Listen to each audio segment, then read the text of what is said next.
ज़िंदगी में लोगों को और अपने काम को वक्त देते हुए हम अक्सर खुद को वक्त देना भूल जाते हैं, पर कभी कभी खुद के साथ भी वक्त गुजारना बेहद ज़रूरी होता है।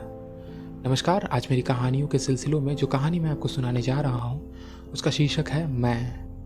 2 अप्रैल का दिन हिंदू नववर्ष की शुरुआत का दिन था।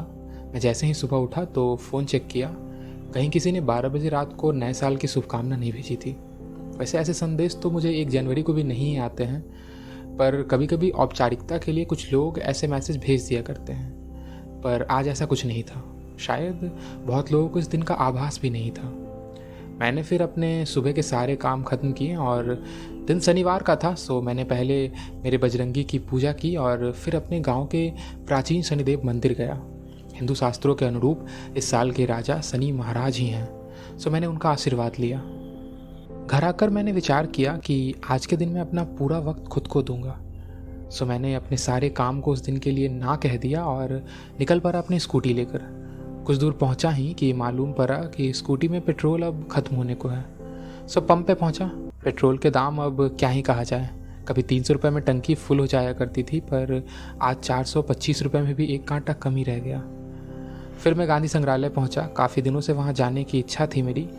वहाँ मौजूद चीज़ों को देखकर आप गांधी जी के सादगी भरे जीवन को महसूस कर सकते हैं। यह अनुभव मेरे लिए काफ़ी खास रहा।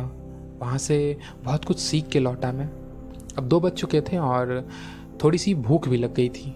वैसे मैंने 3 बजे के शो की एक टिकट भी करवा रखी थी, क्योंकि बहुत दिनों से मैंने कोई मूवी नहीं देखी थी और हाल ही में आई RRR की चर्चा बहुत सुनी थी।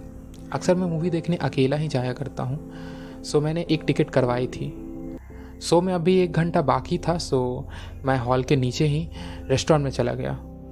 कई सारे लोग थे वहाँ, हर कोई किसी न किसी के साथ आया था। मैंने जब चारों ओर नज़र दौड़ाई तो कोने में एक खाली जगह दिखी मुझे। मैंने अपना हेलमेट उस टेबल पर रख दिया और कुछ ऑर्डर करने को गया।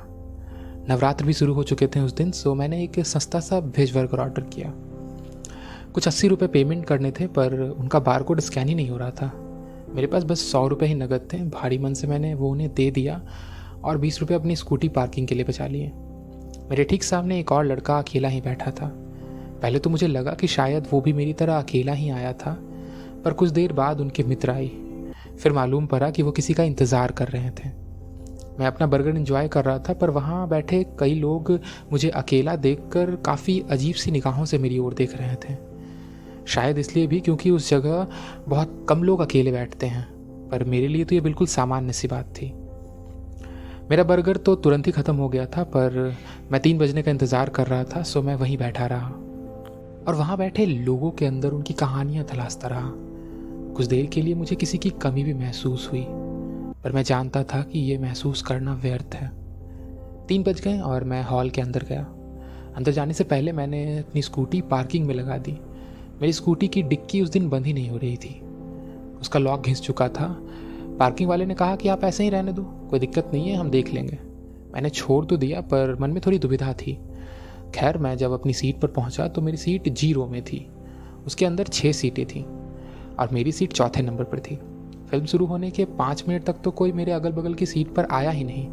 मुझे लगा चलो ये अच्छा है, बिना किसी डिस्टर्बेंस के अब मैं फिल्म देख पाऊँगा। पर फिर लोग आने लगे और सारी सीटें भर गईं।